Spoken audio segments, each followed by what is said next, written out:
그때쯤 되어 이 도로 말미암아 적지 않은 소동이 있었으니 즉 데메드리오라 하는 어떤 은장색이 은으로 아데미의 신상 모형을 만들어 직공들에게 적지 않은 벌이를 하게 하더니 그가 그 직공들과 그러한 영업하는 자들을 모아 이르되 여러분도 알거니와 우리의 풍족한 생활이 이 생업에 있는데 이 바울이 에베소뿐 아니라 거의 전 아시아를 통하여 수많은 사람을 권유하여 말하되 사람의 손으로 만든 것들은 신이 아니라 하니 이는 그대들도 보고 들은 것이라. 우리의 이 영업이 천하여질 위험이 있을 뿐 아니라 큰 여신 아데미의 신전도 무시당하게 되고 온 아시아와 천하가 위하는 그의 위엄도 떨어질까 하노라 하더라. 그들이 이 말을 듣고 분노가 가득하여 외쳐 이르되 크다 에베소 사람의 아데미여 하니 온 시내가 요란하여 바울과 같이 다니는 마게도냐 사람 가이오와 아리스다고를 붙들어 일제히 연극장으로 달려 들어가는지라. 바울이 백성 가운데로 들어가고자 하나 제자들이 말리고 또 아시아 관리 중에 바울의 친구된 어떤 이들이 그에게 통지하여 연극장에 들어가지 말라 권하더라. 사람들이 외쳐 어떤 이는 이런 말을 어떤 이는 저런 말을 하니 모인 무리가 분란하여 태반이나 어찌하여 모였는지 알지 못하더라. 유대인들이 무리 가운데서 알렉산더를 권하여 앞으로 밀어내니 알렉산더가 손짓하며 백성에게 변명하려 하나 그들은 그가 유대인인 줄 알고 다 한 소리로 외쳐 이르되 크다 에베소 사람의 아데미여 하기를 2시간이나 하더니 서기장이 무리를 진정시키고 이르되 에베소 사람들아 에베소 시가 큰 아데미와 제우스에게서 내려온 우상의 신전지기가 된 줄을 누가 알지 못하겠느냐. 이 일이 그렇지 않다 할 수 없으니 너희가 가만히 있어 무엇이든지 경솔이 아니하여야 하리라. 아멘. 네, 호산나 찬양대의 귀한 찬양 감사드립니다. 우리가 주를 찬양할 때 우리의 마음이 참 힘을 얻고 기쁨으로 회복되고 그리고 하나님께 영광 돌리게 되는 것을 봅니다. 우리의 삶에 찬양이 그치지 않기를 축복합니다. 오늘 말씀은 성경이 에베소에서 일어난 한 소동에 관해서 기록을 하고 있습니다. 말씀을 묵상할 때 왜 성경은 이런 일에 관해 아주 정확하게 기록을 하고 있는 걸까 하는 생각이 들었습니다. 은혜로운 이야기, 회복과 부흥의 이야기가 아니라 잘 해결되지 않은 채로 남겨진 것 같은 이 소동에 관해 왜 말하고 있는 걸까? 여러분, 그것은 우리의 삶이 이처럼 단순하게 설명할 수 없는 수많은 일과 관계들로 얽혀 있기 때문에 그렇습니다. 우리가 우리의 삶을 다 이해하고 설명할 수가 없기 때문에 그런 거죠. 그래서 때로 우리가 어떤 문제를 만나게 되면 삶에서 우리가 그 문제를 좀 빨리 해결하고 싶어 합니다. 그리고 어떤 때는 아예 좀 덮어두려고 하죠. 문제가 없는 척 살고 싶을 때가 있어요. 그런데 사실 그 문제를 직면해서 그 문제를 풀어내야 합니다. 진짜 문제를 우리가 맞이해야 한다는 것이죠. 바울이 에베소에서 복음을 2회 동안이나 전한 것을 우리가 압니다. 근데 바울이 이제 말씀에서 보니까 이제 예루살렘을 거쳐서 이제 자신이 로마에까지 가야겠다. 거기서 복음을 전할 포부를 밝혀요. 여러분, 로마 제국의 시대입니다. 로마까지 가서 복음을 전한다는 것은 정말 박해받을 것 각오해야 하는데 바울은 너무나 기쁨과 감사로 이 일을 밝히고 있어요. 그때 그가 아시아에 좀 더 머뭅니다. 근데 바로 그때 그 즈음에 한 사건이 에베소에서 일어나요. 사도행전 19장 23절입니다. 그때쯤 되어 이 도로 말미암아 적지 않은 소동이 있었으니 말씀을 보니까 이 도로 말미암아 소동이 있었다. 여러분, 도라는 것이 뭡니까? 주님을 따르는 길을 말해요. 다시 말해서 복음입니다. 그런데 복음으로 말미암아 소동이 일어났다. 여러분, 좀 어색하죠? 복음 때문에 혼란이 생기고 복음 때문에 소요가 일어났다는 것입니다. 생각해 보면 에베소에 주를 따르는 많은 이들이 생겨났습니다. 정말 많아진 거예요. 근데 에베소에서 소란이 일어난 겁니다. 여러분, 복음이 전해지고 따르는 이들이 많이 생기게 될 때 꼭 일어나는 일 한 가지가 있는데, 그것은 복음을 대적하고 복음을 따르지 않는 큰 흐름이 또한 생겨난다는 거예요. 그래서 우리가 믿음 생활을 하면서도 내심 이런 생각을 할 때가 있습니다. 세상과도 잘 지내고 그리고 또 주님도 잘 섬기면 어떨까? 세상도 섬기고 또 하나님도 잘 믿고 그렇게 살면 좀 어떨까? 그런 마음이 들 때가 있어요. 왜냐하면 내 삶이 좀 평안하고 안정적이면 좋겠다. 세상 가운데서 그리 흔들리지 않았으면 좋겠다 하는 생각을 하는 겁니다. 여러분, 그러나 진짜 질문해야 할 것은 따로 있어요. 주님의 도가 내 삶을 통해 온전히 드러나고 있나? 복음이 증거되고 있나? 내 삶에 예수 그리스도가 드러나고 있나? 이 문제를 우리가 진짜 다뤄야 하는 것입니다. 여러분, 복음이 전해지면 거칠게 반응하는 이들이 꼭 있습니다. 왜 그럴까요? 복음 앞에서 자신의 죄와 허물이 다 드러나야 하고 그러한 일을 맞닥뜨려야 하기 때문에 그렇습니다. 그 문제를 다루지 않고는 근본적인 평안을 얻을 수가 없는 거죠. 여러분, 그렇다면 우리가 복음을 전할 때 그들에게 어떻게 해야 하는 걸까요? 주의 길을 따르지 않는 이들에게 어떻게 해야 하는 걸까요? 복음에 도전을 하되 사랑으로 해야 하는 것이죠. 권면을 하되 끝까지 품는 마음으로 해야 합니다. 때로는 잘못을 깨닫게 해줘야 할 때가 있어요.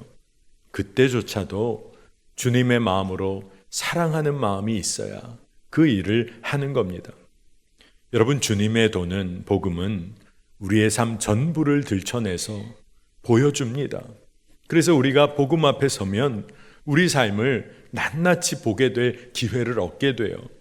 근데 그게 얼마나 당황스러운 일인지 모릅니다. 여러분, 오늘 3부 예배에 참여하신 분 중에 제가 예배 끝나자마자 성도님 집에 지금 좀 같이 좀 가십시다. 그러면 여러분 되게 당황하실 거예요. 여러분, 3부 예배 나오시느라고 집 어떻게 하고 오셨어요? 옷 갈아입고 다 어떻게 하고 오셨어요? 근데 같이 가보자. 여기 갔어요. 제가 가서 가만히 있으면 됐는데 막 방문 열어보고 뭐 냉장고 열어보고 옷장 창고 다 열어보면 그러면 예의가 아닌 것이죠. 왜 예의가 아닙니까? 함부로 마음대로 한 것도 예의가 아니지만 그 속에서 보지 말아야 할 것들을 보게 되면 안 되잖아요. 그런데 우리 주님의 십자가는 우리의 삶의 허물과 죄 다 드러내십니다. 우리가 감추고 숨기며 살면서 감추고 숨기며 살았기 때문에 남들에게 제법 그럴듯하게 보였던 그 삶 다 드러내게 하세요. 너무나 당황스러운 일이죠.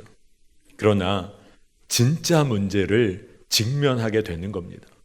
진짜 문제를 회피하지 않고 직면할 기회를 얻은 거예요. 그래서 내 삶의 실상을 알게 되니 이제 주님께 돌이켜 주의 길을 따를 수 있게 되는 것입니다.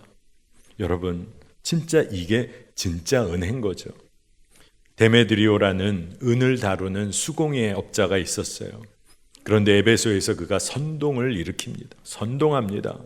바울을 공격하는데 바울이 말하기를 손으로 만든 신 그런 거 없다. 이건 다 우상이다. 이런 얘기를 하는데 정말 이런 얘기 들어본 적이 있냐? 손으로 만든 신 이거에 대해서 이렇게 비난하는 이야기를 들어본 적이 있냐? 선동을 합니다. 그 데메드리오가 에베소에 있는 많은 사람들에게 또 복음이 아시아 전역에 증거되었기에 그 아시아 전역에 있는 사람들까지에게도 이런 이야기를 하며 선동을 하는 거예요. 근데 오늘 말씀에 그가 그렇게 한 이유가 기록되어 있습니다.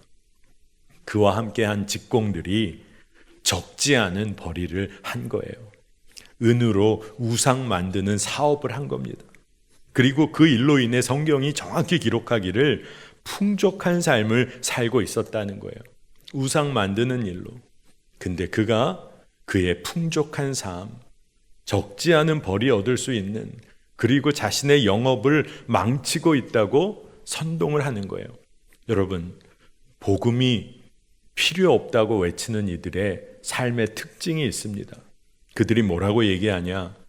예수 안 믿어도 잘 살 수 있습니다. 예수 안 믿어도 잘 삽니다. 여러분 솔깃하세요? 아마 여러분의 마음이 혹 그런 일이 있어 하실지도 몰라요. 풍족한 삶, 안정적인 삶이 예수 따르는 것보다 우선이라고 생각하는 겁니다. 내 생업에 지장이 된다면 언제라도 믿음 생활 버릴 수 있다. 이러한 마음을 가진 사람들이 복음이 필요 없다고 외치는 사람들이에요. 그런데 그들은 우리 실상을 몰라도 정말 모르는 것입니다. 에베소서 2장 1절에 그는 허물과 죄로 죽었던 너희를 살리셨도다. 여러분, 이미 소망 없이 죄로 죽었던 자들이 우리였어요. 그런데 주의 십자가 사랑으로 우리가 살아나 새로운 삶으로 부름받은 거예요. 에베소와 아시아 전역, 터키 전역에 복음이 증거되었지만 세상의 유혹, 즉 풍족한 삶, 안락한 삶, 즐길 것 즐길 수 있는 삶에 대해서는 그들이 놓을 수가 없었던 겁니다. 여러분, 건강검진 하실 때가 있죠.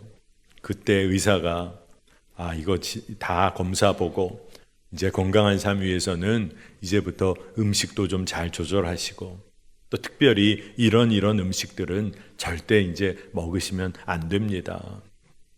근데 이상하게 사람들의 마음이 왜 그 음식이 그렇게 먹고 싶을까요?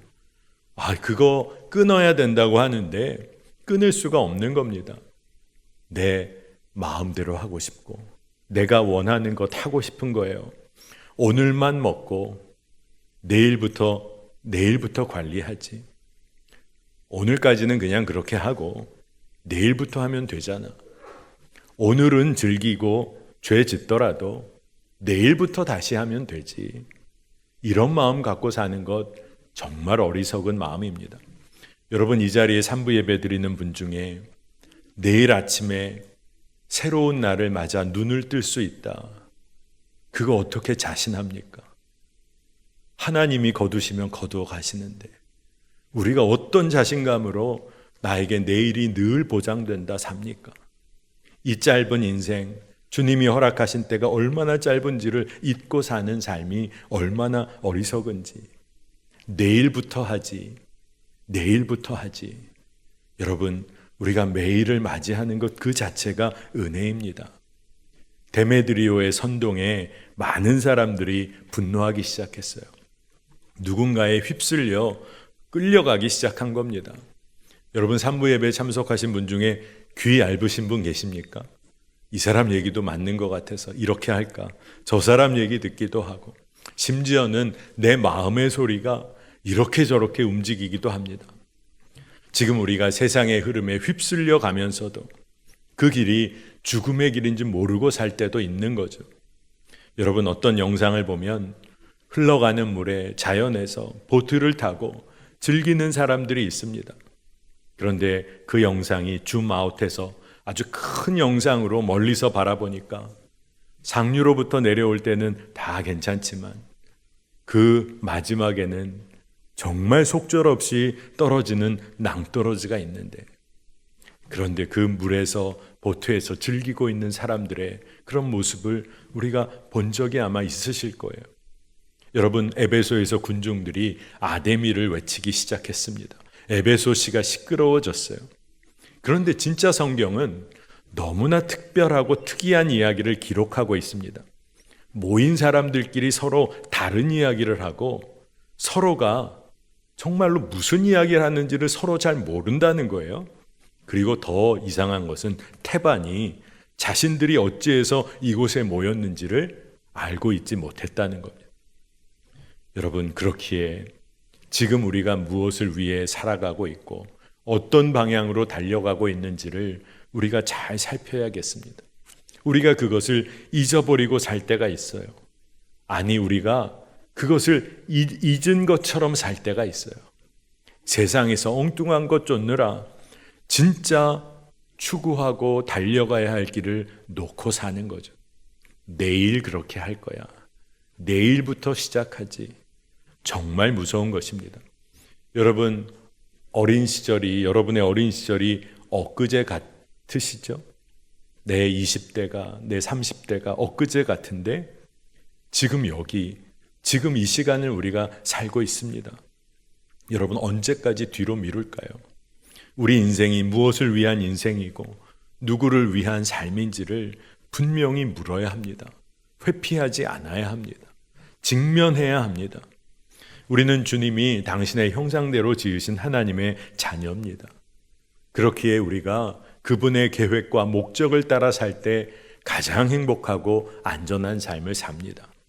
정작 데메드리오라는 사람이 소란이 크게 일어났을 때 성경을 보니까 그는 쏙 빠져 있어요. 그가 어떤 일을 했다는 얘기가 없습니다. 소동에는 자신은 개입하지 않고 문제만 키워놨어요. 정작 소란에 빠진 이들은 군중들이었어요. 데메드리오, 자기 이익만 챙길 수 있으면 누구라도 이용할 수 있는 그런 사람이었던 것 같습니다.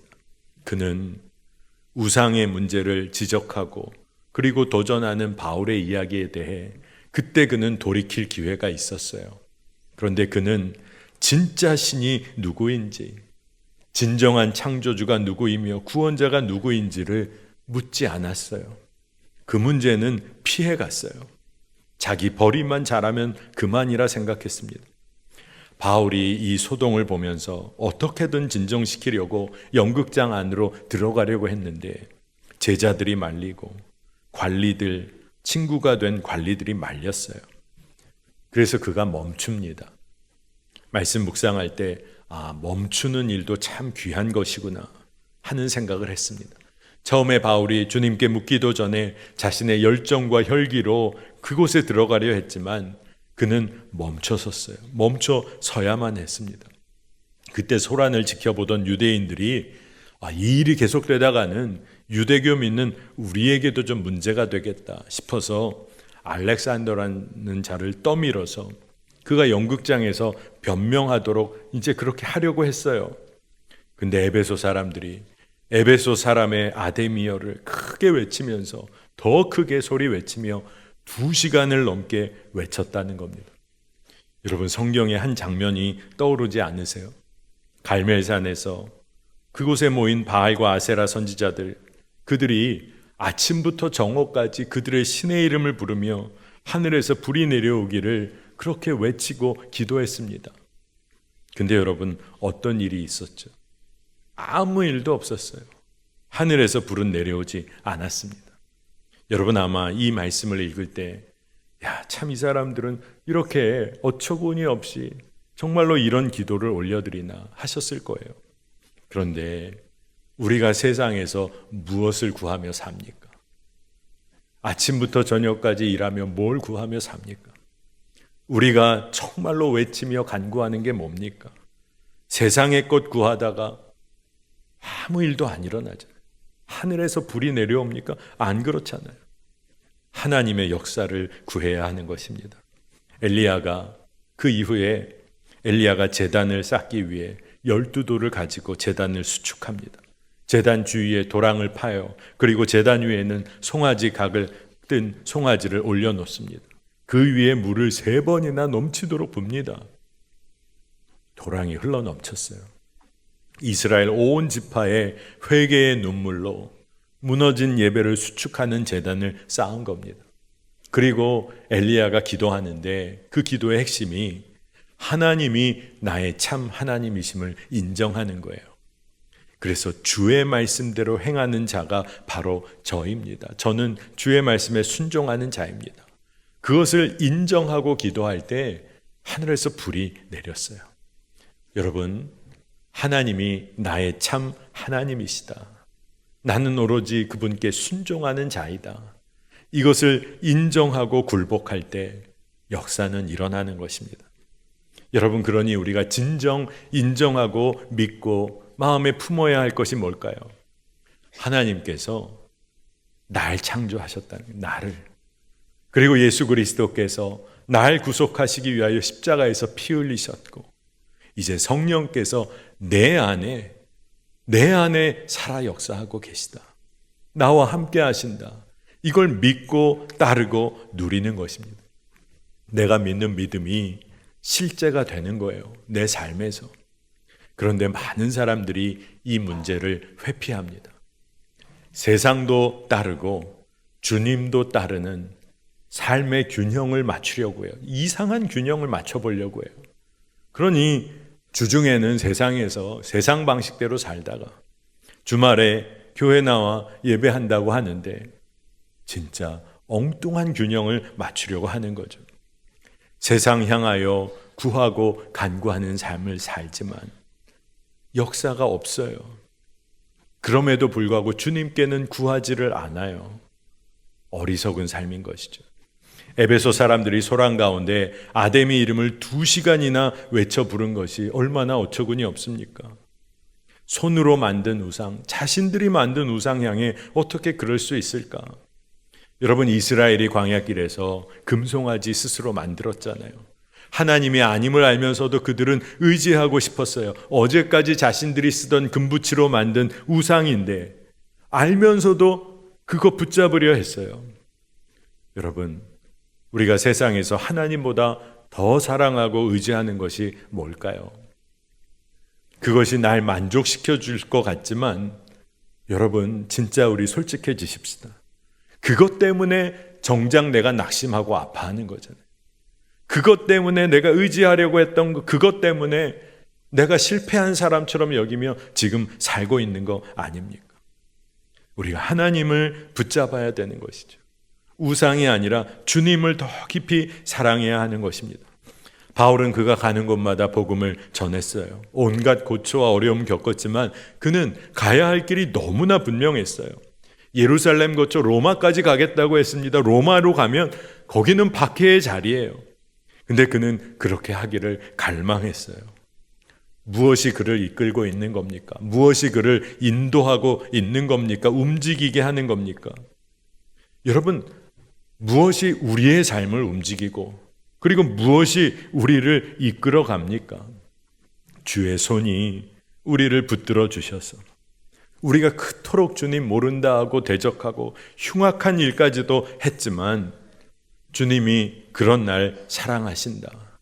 이게 믿어지니까 이제 주님이 인도하시는 대로 움직이게 되는 것 아닙니까?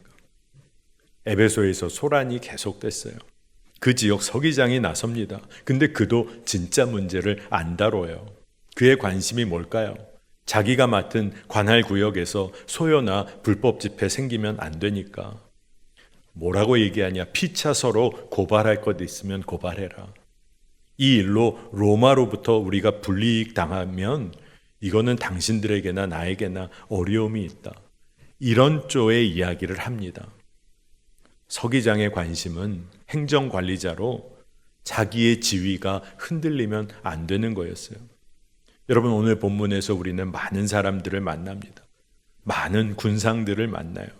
데메드리오와 직공들, 선동되었던 군중들, 소동을 진정시키고자 했던 유대인들, 서기장, 모두가 진짜 문제를 진지하게 다루지를 않았어요. 나에게 참 하나님이 누구신지, 내가 그 주님을 진정 따르며 살고 있는지, 그리고 내 삶에서 복음 앞에서 정직하게 내 삶이 드러날 때 십자가 앞에 모든 것을 맡기며 살고 있는지, 이런 문제는 진지하게 질문하고 그리고 기도하지를 않았어요. 여러분, 우리가 살면서 때로 직장을 정하고 옮기는 문제, 결혼하는 문제 얼마나 진지하게 고민합니까? 자녀 교육 위해서는 이사도 여러 번 하고 학교 선택 놓고 얼마나 고민하고 진지하게 그 일을 준비합니까? 집장만 위해서는 어떨까요? 온갖 정보 다 알아보며 뛰어다니죠. 건강 문제에 대해서도 정말로 관심하고 은퇴 준비 어떻게 할까 진지합니다. 이런 문제들에 우리가 얼마나 진지한지 몰라요. 그러나 하나님과의 관계에 대해 여러분 이처럼 진지하셨나요? 지금 세상에서 이리저리 흔들리면서 믿음 다 내려놓고 사는 우리 삶의 문제가 있다면, 근데 주님이 그것을 깨닫게 해주신다면 여러분, 그것은 우리가 직면해야 하는 문제입니다. 그리고 주의 뜻을 구해야 하는 것이죠. 오늘 말씀 시작에 그때쯤 주의 도로, 이 도로 인해 소동이 있었다. 그때쯤 이런 말이 나옵니다. 이때 쓰인 단어는 여러분 다 아시는 것처럼 카이로스라는 말이에요. 주님의 섭리와 계획, 목적이 담긴 시간, 바로 그 시간을 의미합니다. 여러분, 복음이 전해지고 증거될 때 우리 삶에는 세상과 갈등을 경험할 때가 많아요. 그래서 처음에는 그것이 갈등이구나, 그것밖에 없구나 이렇게 생각을 하지만 주님께서는 우리에게 그 일로 인해 요청하시는 일이 있는 거예요. 지금까지 내가 세상 의지하며 맺어왔던 기존의 관계를 새롭게 하라. 세상과 이제 전혀 다른 관계를 맺으라는 겁니다. 세상 가운데 있지만 내가 주님을 온전히 신뢰하고 따르기에 참 평안과 안전을 누리라는 겁니다. 여러분, 우리가 세상 속에 있지만 주님 안에 거하기에 주님이 우리 삶의 요새가 되시고 산성이 되십니다. 방패가 되세요. 여호와는 나의 힘이시고 그리고 지혜의 근원이 되십니다. 여러분, 진짜 우리가 그것을 믿고 산다면 세상에 누가 우리를 함부로 대하겠습니까? 문제는 그 주님 붙잡고 믿으며 따르냐 하는 거예요. 예수님께서 제자들을 부르실 때 너 나 따라오면 너 인생 핀다. 너 나 따라오면 너 인생은 바뀌어. 세상에서 잘 나갈 거야. 이런 말씀 하시지 않으셨어요. 딱 한 말씀 하셨습니다. 나를 따르라. 여러분, 그렇기에 믿음을 가지고 산다는 것은 주의 길을 따르는 삶입니다.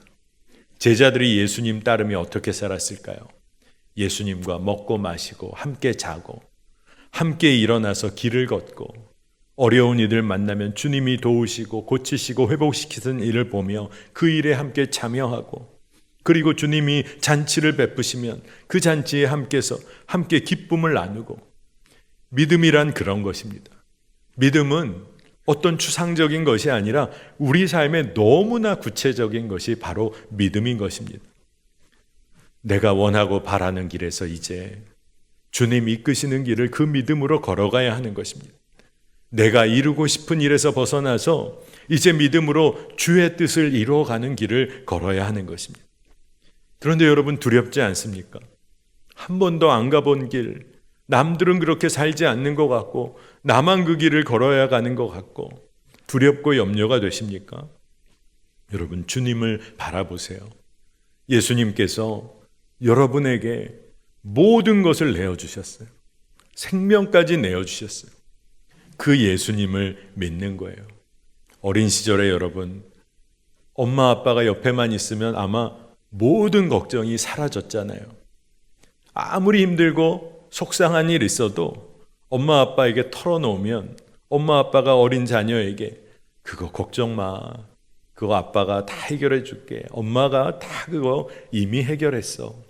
모든 염려와 두려움이 다 사라졌잖아요.